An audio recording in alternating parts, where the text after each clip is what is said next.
किस्को के एलामिये के मुताबिक कोयटा शहर के मुख्तलिफ इलाकों में बरकी लाइनों के तरक्याती काम और बिजली के नए खंभे नस्ब किए जा रहे हैं।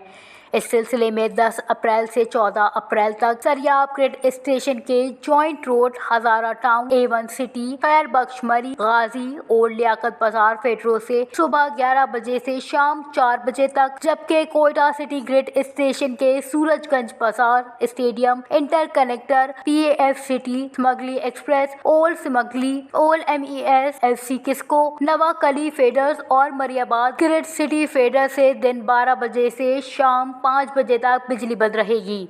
नेक्स्ट चेक मांदा ग्रिड स्टेशन के वेस्टर्न बाईपास जबले नूर और कचलाक ग्रिड के कचलाक सिटी सितार वाले फेडरो से दिन 12 बजे तक शाम 4 बजे तक बिजली की फराहमी मुअत्तल रहेगी। ताहम किस्को ने इस दौरान बिजली की बंदिश पर ज़हमत के लिए मुतल्लिका सारिफीन से पेशगी माज़रत की है। वश न्यूज़ कोयटा।